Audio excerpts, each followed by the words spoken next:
Mana ada orang Syiah mengikuti sunnah Nabi? Syiah artinya pengikut Ali, gitu kan? Yang kami tahu itu Ali itu Nabi. Mereka Apa sih makna atau definisi dari kelompok itu? Syiah itu apa sebetulnya? Apakah kalau orang mencintai Ahlul Bait, mencintai Imam Ali, mencintai Sayyidina Hussein, itu otomatis menjadikan dia Syiah? Syiah itu banyak. Syiah itu tidak semuanya sesat. Memang kalau bicara Syiah di dunia memang tidak semuanya sesat.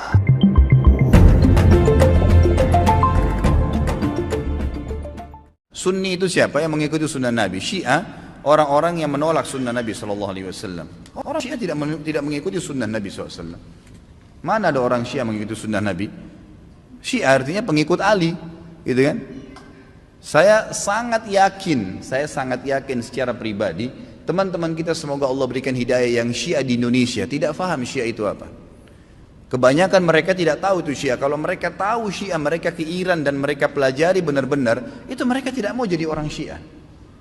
Saya punya teman-teman, waktu saya di Jakarta ini ada orang-orang asli dari sana, ya, orang-orang Arab dari Irak dan dari Iran asli dari sana, dan mereka memang Syiah dasarnya, pernah duduk sama saya bersama-sama.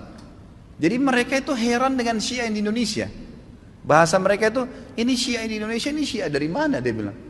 Kalau yang kami tahunya memang Ali itu Nabi, bahasanya begitu, sampai terang-terangan. Yang kami tahu itu Ali itu Nabi. Mereka berkeyakinan kalau Syiah yang sebenarnya, itu adalah mereka berkeyakinan kalau guntur, kalau petir, kalau apa itu tuh cambuknya Ali, suaranya Ali lagi marah. Memang begitu.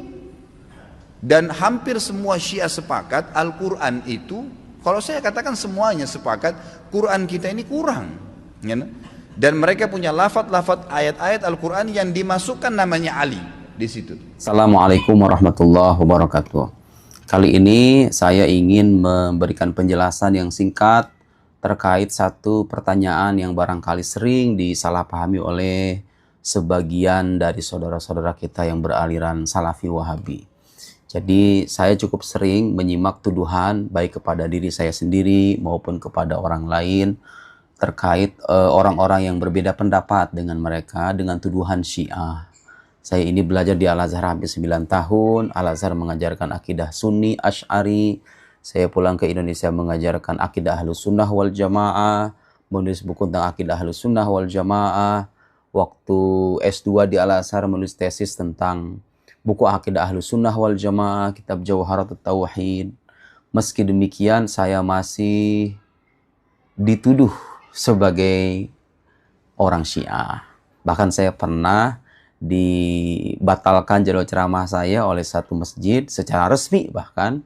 Dan salah satu pertimbangannya katanya karena saya terindikasi beraliran Syiah. Beberapa foto-foto saya yang lama, foto di mana saya berziarah ke makam Sayyidina Hussein, ke makam Sayyidah Zainab, ke makam Imam Suyuti, dituduh sebagai indikasi bahwa saya beraliran Syiah. Saudara-saudara sekalian, kita itu harus tahu sebelum kita melayangkan satu sebutan kepada satu orang atau satu kelompok, kita harus tahu apa sih makna atau definisi dari kelompok itu. Syiah itu apa sebetulnya? Apakah kalau orang membaca buku Syiah dan mengambil manfaat dari buku Syiah itu otomatis menjadi bagian dari Syiah? Apakah kalau orang mencintai Ahlul Bait, mencintai Imam Ali, mencintai Sayyidina Hussein, itu otomatis menjadikan dia Syiah? Apakah kalau orang berziarah ke makam tokoh-tokoh yang dihormati dalam ajaran Syiah seperti Imam Ali dan Sayyidina Hussein, otomatis menjadi Syiah? Tentu saja tidak. Kenapa saya katakan demikian? Ayo sama-sama kita belajar merujuk pada referensi-referensi yang otoritatif. Syiah itu siapa sih sebetulnya? Nah, dari sini kita bisa tahu nanti kapan seseorang bisa dikatakan Syiah, ya. Syiah itu secara kebahasaan artinya kelompok. Oke. Secara istilah, apa itu istilah Syiah? Apa maksud dari istilah Syiah? Saya bacakan sekarang dari kitab Al-Milal wan Nihal. Ini salah satu kitab klasik yang membahas tentang sejarah sekte-sekte Islam, dipakai di mana-mana. Imam Syahrastani, ini ulama Ahlus Sunnah wal Jamaah yang nulis. Kalau saya mengutip kutipan orang Syiah, barangkali nanti ada yang bilang, wah itu mah orang Syiahnya yang bilang begitu, nggak ngaku. Mana bisa kita percaya kalau pengakuan dari orang Syiah sendiri? Ya udah, saya kutipkan dari ulama Ahlus Sunnah wal Jamaah. Mereka memahami Syiah itu apa? Dengarkan baik-baik kata Imam Syahrastani. Di halaman 161 cetakan Maktabah Iman, ya. Asy-Syiah humul ladzina syaya'u Aliyan radhiyallahu anhu. Syiah itu adalah kelompok yang mendukung Sayyidina Ali bin Abi Thalib alal khusus, secara khusus. Apakah berhenti sampai di situ? Kalau mendukung Sayyidina Ali, apakah harus menjadikan dia Syiah? Belum selesai definisinya. Waqalu, dan berkata atau berpandangan atau meyakini bi imamatihi, meyakini keimamahannya. Maksudnya apa? Mereka ini orang Syiah percaya betul bahwa imam atau pemimpin yang hak setelah sepeninggal Rasulullah SAW itu adalah Sayyidina Ali bin Abi Thalib. Ahlussunnah wal Jamaah mengatakan Abu Bakar As-Siddiq, kemudian Umar, kemudian Utsman, kemudian Sayyidina Ali. Orang Syiah mengatakan enggak, yang berhak itu Sayyidina Ali bin Abi Thalib. Qalu bi imamatihi wa khilafatihi nassan wa wasiyatan. Jadi orang Syiah itu meyakini bahwa imam atau khalifah yang berhak setelah Rasulullah itulah Sayyidina Ali bin Abi Thalib. Dan mereka menjadikannya sebagai pokok agama, sebagai usuluddin. Jadi orang Syiah itu salah satu akidahnya, mereka meyakini bahwa imamah itu bagian dari pokok agama. Setelah Rasulullah meninggal itu, dalam keyakinan orang Syiah, Rasulullah itu berwasiat. Bahkan sebagian mereka mengatakan secara tekstual, Rasulullah berwasiat, nassan, wasiatan, imma jalian wa imma khafiyan. Baik secara tegas maupun secara samar-samar. Yang jelas, dalam keyakinan orang Syiah, pemimpin yang hak, itu adalah Ali bin Abi Thalib. Bukan Abu Bakar, bukan Umar, dan lain-lain. Wa ataqadu annal imama la takhruj min auladihi. Dan mereka juga meyakini bahwa kepemimpinan itu tidak keluar dari anak cucu keturunannya Sayyidina Ali bin Abi Thalib. Makanya mereka percaya Syiah yang sekarang ada di Iran itu kan Syiah Ithna Asyriyah, karena mereka percaya pada 12 imam. Dan mereka meyakini bahwa mereka itu adalah sosok yang maksum, terjaga dari dosa-dosa, karena mereka adalah pewaris Nabi, imam yang hak setelah Nabi Sayyidina Ali disusul dengan anak cucu keturunannya. Wa in kharajat fa bidzulmin yakunu min ghairiha aw bitaqiyatin min indihi. Jelas ya? Jadi orang Syiah itu kalau mau tahu apa akidah pokoknya diantaranya mereka meyakini bahwa imamah yang hak itu setelah sepeninggal Rasulullah adalah Sayyidina Ali bin Abi Thalib. Apakah saya mengimani itu? Tidak. Untuk Anda mengatakan saya Syiah, Anda harus bisa membuktikan bahwa saya meyakini bahwa imam yang berhak setelah Rasulullah adalah Ali bin Abi Thalib, Sayyidina Ali bin Abi Thalib. Kemudian imamah itu diwariskan kepada anak cucu keturunannya. Makanya saudara-saudara sekalian, kita menjumpai ini. Sebagian saudara-saudara kita yang Syiah ini, kadang yang ekstrim, bersikap ekstrim terhadap para sahabat. Menghina atau mencaci maki para sahabat. Merendahkan para sahabat. Saking mereka berlebihan dalam mencintai Sayyidina Ali bin Abi Thalib. Tapi mencintai Sayyidina Ali itu sendiri gak bisa menjadikan orang Syiah. Ayo, satu ya, selesai ini. Bahwa soal kapan atau bagaimana orang itu menjadi Syiah, tolak ukurnya itu begitu. Dia meyakini imam sebagai usuluddin atau bukan? Kalau tidak ya bukan Syiah dong. Orang Al-Azhar gak mungkin meyakini itu. Al-Azhar mengajarkan akidah Ahlussunnah wal Jamaah. Saya tadi mengatakan kalau orang hanya sebatas cinta kepada Ahlul Bait, berziarah misalnya, atau mencintai Sayyidina Ali, mencintai Imam Hussein, atau misalnya membaca buku-buku Syiah, kemudian yang sesatnya ditinggalin, yang manfaatnya diambil. Dan saya kira ini sikap orang terdidik di mana-mana. Orang terdidik itu bisa melihat madu di atas tumpukan racun. Maksudnya betapapun Syiah ini menyimpan ajaran-ajaran yang menyimpang, selama ada hal yang positif, misalnya dalam kajian filsafat, dalam kajian logika, selama tidak bertangga dengan akidah Ahlussunnah wal Jamaah, kemudian berikan manfaat dalam mengokohkan pemikiran kita, dalam membantah pikiran-pikiran yang menyimpang, dan banyak tokoh-tokoh yang begitu. Ada Mullah Sadra, ada Bakr Sadar, ada Murtada Mutahhari, Ali Syariati, dan lain-lain. Tidak semua pikiran mereka harus kita amini, tapi kalau ada yang positif kita ambil untuk memperkokoh benteng keyakinan kita. Apa jadi masalah? Apakah dengan atas demikian kita menjadi Syiah? Ya tidak dong. Yang menarik saudara-saudara sekalian, ternyata tuduhan Syiah kepada para ulama itu sudah berlangsung sejak lama. Imam Syafi'i sendiri pernah dituduh sebagai Syiah beliau itu. Kebayang gak itu? Imam Ahlussunnah wal Jamaah dalam mazhab fiqih pernah dituduh sebagai Syiah. Manaqib al-Imam Asy-Syafi'i karangan Imam Fakhruddin Ar-Razi, ulama Ahlussunnah wal Jamaah juga. Ini bait syair yang terkenal yang dinisbatkan kepada Imam Syafi'i. Dengarkan baik-baik. Di halaman 140 Manaqib al-Imam Syafi'i cetakan Maktabah Al-Kulliyat Al-Azhariyah. ada syair yang ya beberapa baris begitu, saya bacakan baris yang terakhir aja biar lebih singkat. In kana rafdhan hubbu ali Muhammadi falyashhadi thaqalan anni rafidi. Kalau seandainya, lihat pernyataan kalau. Kalau itu pengandaian, ya, bukan berarti artinya mengafirmasi dan menegaskan. Kalau itu pengandaian. Kalau seandainya mencintai keluarga Nabi Muhammad sallallahu alaihi wasallam, Imam Ali, Sayyidah Fatimah, Sayyidina Hussein, Sayyidina Hasan, kalau seandainya mencintai mereka itu menjadikan aku sebagai Syiah, itu terjemahan bebasnya. Rafdhan itu dari kata Rafidah. Rafidah itu sebutan untuk orang Syiah. Kalau seandainya mencintai keluarga Nabi Muhammad itu menjadikan aku sebagai Syiah, kata Imam Syafi'i, falyashhadits tsaqalan, bersaksilah manusia dan jin bahwa aku adalah seorang Syiah. Anni Rafidi, aku adalah seorang Rafidah. Aku adalah seorang Syiah Rafidi. Coba Anda paham nggak maksud dari ungkapan ini apa? Maksud beliau itu apa? Bahwa mencintai keluarga Nabi Muhammad doang itu gak lantas menjadikan orang itu sebagai Syiah. Tahu Imam Syafi'i juga. Jadi beliau pernah dituduh sebagai Syiah karena mungkin punya pujian-pujian terhadap Ahlul Bait. Beliau menjawab itu, oke, kalau seandainya memang mencintai keluarga Nabi Muhammad itu dituduh sebagai Syiah, ya sudah, ketahuilah bahwa aku adalah seorang Syiah.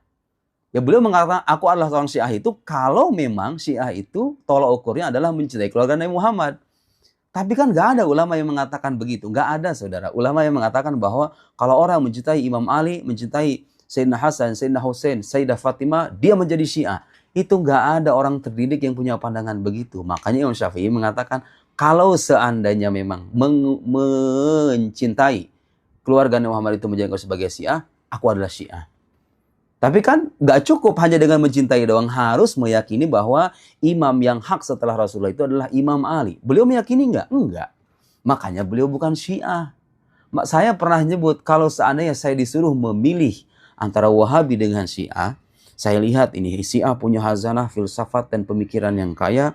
Kalau Wahabi kok gampang mengkafirkan, gampang membid'ahkan, terus kadang bahasanya vulgar, suka menebar fitnah, mencaci maki sebagian di antara mereka ya. Saya bilang, wah saya lebih memilih Syiah. Kalau kan, ada kata kalau, mirip dengan kapan begini, kalau.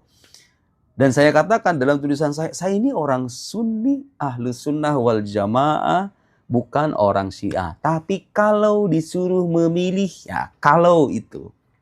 Kalau dipaksa suruh memilih, saya bilang, yang ini manfaatnya banyak nih. Oh yang ini kok ajarannya begitu ya. Ekstrim, eksklusif. Kadang tuh tidak bisa berdamai dengan saudara muslim yang lain. Gampang berburuk sangka, gampang mengkafirkan, gampang membid'ahkan dan lain-lain. Kalau yang Syiah kok ya memang ada kesesatannya gitu ya. Tapi kok nggak sevulgar mereka ya. Kata saya lebih milih ini. Itu bukan berarti kita Syiah. Ada kata kalau. Kalau. Ingkana. Kalau seandainya. Tuh Imam Syafi'i sendiri mengatakan kalau. Jadi nggak cukup orang berziarah ke makam Sayyidina Hussein, berziarah ke makam Imam Ali, dituduh, oh ini Syiah ini. Masalah Syiah itu banyak. Tapi kalimat Syiah banyak itu hati-hati. Tinggal di mana disebutkan. Kalau kita bicara tentang Syiah di dunia, Syiah macam-macam. Ada Syiah Ismaili, ada Syiah Ja'fari, ada Syiah Zaidiyah, ada ini. Dan memang betul kalau kita bicara Syiah di dunia, tidak semuanya Syiah sesat, memang. Contohnya Syiah Zaidiyah. Tapi kalau sudah bicara Syiah di Indonesia, lain ceritanya. Syiah di Indonesia satu warna. Satu model Syiah Zaidiyah. Syiah yang ada di Indonesia adalah Syiah Ja'fariyah, Imamiyah. Mereka yang mengkafirkan sahabat Nabi. Mereka yang mencaci maki Siti Aisyah. Mereka yang mencaci maki Sayyidah Hafsah. Mereka yang ikut manhajnya orang yang melaknat Sayyidina Umar bin Khattab. Dan mereka yang berkenankan nikah mut'ah. Ini adalah Syiah di Indonesia, mayoritas Syiah di Indonesia. Jadi jangan sampai tertipu oleh sebagian orang di saat ingin meloloskan Syiah di Indonesia lalu berkata, Syiah itu banyak. Syiah itu tidak semuanya sesat. Memang kalau bicara Syiah di dunia, memang tidak semuanya sesat. Syiah di dunia. Seperti ada Syiah Zaidiyah yang ada di Yaman. Dan saya terangkan sedikit tentang Syiah Zaidiyah. Tapi Syiah yang ada di Indonesia dengan ciri mencaci Sayyidina Umar bin Khattab. Biarpun mencacinya adalah di saat sembunyi, sama. Kalau di saat dengan yang lainnya nggak akan mencaci. Karena apa? Ketahuan nanti. Di buku-buku mereka sudah jelas ini, nggak bisa dibohongi. Ada yang mengatakan, oh saya termasuk Syiah yang tidak saya mencaci maki. Kalau kau memang Syiah yang tidak mencaci maki, buat grup musuhi itu Syiah yang mencaci maki, harus gitu dong. Oh, karena dia telah mencaci maki. Enggak, dia sering kumpul juga sama Syiah mencaci maki. Ada sebagian orang mengatakan, oh saya Syiah, tapi Syiah saya bukan Syiah mencaci maki, dan saya juga mengingkari Syiah mencaci maki. Baik, kalau ente mengingkari, ente tidak harus berurusan dengan saya, ente urusan dengan orang yang ngaku Syiah itu. Kenapa harus urusan dengan orang Sunni? Ini orang suka Syiah. Kita sering ditipu seolah-olah Syiah di Indonesia bermacam-macam. Ada yang kalimat yang sederhana sering disampaikan oleh orang-orang ahli sunnah yang tertipu dengan Syiah, yang masuk dunia liberal lalu mengatakan tidak semua Syiah itu sesat. Nah, ini kalimat besar digunakan pintu untuk memasukkan Syiah yang ada di Indonesia menjadi Syiah yang bisa diperkenankan, dibenarkan. Padahal Syiah di Indonesia adalah satu model, Syiah Itsna Asyariyah, Imamiyah, Ja'fariyah. Mereka ada yang mengakui dengan Imam 12. Imam 12 adalah imam kita. Imam Ali imam kita, Imam Husain imam kita, Imam Hasan semua imam kita. Cuman dikemas oleh mereka dengan penafsiran mereka sendiri. Jadi kalau katakan Imam Ali imam siapa? Imam Syiah. Oh, enggak, imam saya, Imam Ali adalah imam ahli sunnah, Imam Husain imam kita. Saya punya cerita Sayyidina Husain. Harus jelas masalah ini, kita jangan tertipu. Baik, Syiah yang ada di Indonesia adalah Itsna Asyariyah, Imamiyah. Adapun ada beberapa Zaidiyah yang datang dari Yaman, sedikit sekali yang ada di Indonesia, dan mereka pun tidak membuat gerakan-gerakan apa-apa. Tapi yang kompak ini selama ini adalah Syiah yang memerangi Sayyidina Umar bin Khattab. Loh, kita selama ini ribut dengan sebagian kelompok yang mencaci maki para ulama, mengkafirkan para ulama. Ya tak? Ada tak? Ulama dikafirkan, disesatkan, yang bermadhab disesatkan. Ini lebih dahsyat lagi yang dikafirkan Sayyidina Umar bin Khattab, Sayyidina Abu Bakar As-Siddiq. Lebih dahsyat lagi orang yang cintai Nabi, orang yang setiap saat bersama Rasulullah, Sayyidat Aisyah radhiyallahu taala anha. Sayyidah Hafsah dikatakan pelacur. Ini yang ada di Indonesia ini, nggak usah ditutupi yang begini nih. Ada kalau ada Syiah sebagian kelompok Syiah, kita dekat dengan sebagian yang Syiah, dekat. Enggak, kalau saya bukan kelompok Syiah semacam itu. Loh, buktikan kalau ente bukan, ayo buat kelompok khusus Syiah yang benar, memerangi orang yang mencaci maki Sayyidina Abu Bakar. Berani enggak? Enggak bisa. Ternyata Syiah yang orang yang katanya Syiah kami bukan mencaci Abu Bakar, dia sering makan bareng dengan yang mencaci Sayyidina Abu Bakar Siddiq. Dia diskusi dan akrab, tatonya satu guru juga, kan bermasalah. Kita harus punya kejujuran di dalam berakidah dan beriman ini. Adapun bicara Syiah dunia, memang ada Syiah yang tidak sesat, termasuk namanya Syiah Zaidiyah. Diberi nama Syiah karena kebetulan imamnya adalah imam yang dari ahli bait Nabi SAW, yang sambung nasabnya langsung pada Sayyidina Imam Hasan, Sayyidina Imam Husain bin Ali, yaitu Imam Zaid bin Ali bin Husain bin Ali bin Abi Thalib. Imam Zaid bin Ali. Cuma diberi nama Syiah, bukan mereka memerangi Sayyidina Abu Bakar, tidak. Mereka menyanjung para sahabat Nabi SAW. Hanya mereka dalam kekhilafahan saja mendahulukan Sayyidina Imam Ali daripada Sayyidina Uthman. Urutan bagi mereka adalah Sayyidina Abu Bakar, Sayyidina Umar. Mereka mengakui Sayyidina Abu Bakar imam, Sayyidina Umar adalah imam, Sayyidina Uthman imam. Cuma urutannya Sayyidina Uthman adalah setelah Imam Ali bin Abi Thalib. Syiah Zaidiyah bukan keluar daripada manhaj, dan mereka adalah secara pemikiran adalah pemikiran yang bukan Syiah Ja'fariyah. Dan mereka perang bermusuhan. Kita sangat dekat dulu waktu masih ada di Yaman, kami sering keluar masuk kantor Syiah Zaidiyah, dan kami sangat dekat dengan para guru-guru mereka, dan mereka mengatakan kami punya musuh dua di sini, dan tidak menganggap kita adalah musuh orang ahli sunnah wal jamaah. Musuh kami adalah dua, Syiah Ja'fariyah Itsna Asyariyah sekarang boleh masuk ke Yaman. Yang kedua adalah orang yang dikit-dikit mengkafirkan itu dari kaum orang dari Saudi itu, mereka mengatakan musuh kami dua. Jadi mereka menganggap orang Syiah Itsna Asyariyah imamnya adalah musuh. Karena apa? Dikafirkan juga orang Zaidiyah ini. Jadi hanya diberi nama Syiah itu karena kebetulan imamnya adalah imam ahli bait Nabi SAW, yaitu Sayyidina Imam Zaid bin Ali. Zaid ibn Ali, Imam Ali bin Al-Abizin, Zaid ibn Ali, Ali bin Husain ibn Ali bin Abi Thalib. Nah, ini Syiah Zaidiyah yang ada di Yaman. Termasuk para ulama-ulama Yaman menganggap mereka adalah saudara yang tidak bertentangan. Hanya masalah akidah, kalau Zaidiyah ini secara fikih 3/4-nya adalah ikut mazhab Imam Abu Hanifah, selebihnya adalah ikut yang lainnya. Masalah akidah, Syiah Zaidiyah lebih dekat kepada kaum Mu'tazilah, sehingga di dalam akidah Zaidiyah mereka menyanjung Wasil bin Atha dan seterusnya. Masalah akidah, dan kita menemukan ini semuanya. Dan kita punya buku-buku tentang mereka Syiah Zaidiyah dan akidah Zaidiyah. Syiah Zaidiyah akidahnya lebih dekat kepada kaum Mu'tazilah, dan orang Mu'tazilah tidak kita katakan kafir. Karena kaum Mu'tazilah tidak mengkafirkan secara langsung. Kalau kafirnya adalah bab dalam istilah akidah adalah lazimul madhab. Sementara disebutkan lazimul madhab, lazimul madhab, ini bahasan khusus. Kaum Mu'tazilah tidak kita katakan kafir. Orang Zaidiyah tidak kita katakan kafir. Adapun orang Syiah yang mengkafirkan Sayyidina Umar bin Khattab dan Sayyidatuna Aisyah, kita tidak mengatakan kafir langsung, kita mengatakan kafir karena mereka sendiri telah mengkafirkan orang beriman, maka mereka telah mengambil kekafiran untuk dirinya sendiri, seperti yang disabdakan Nabi, mangqala li akhi ya kafir. Kalau ada orang mengatakan orang beriman sebagai kafir, dia sendiri yang keluar dari iman.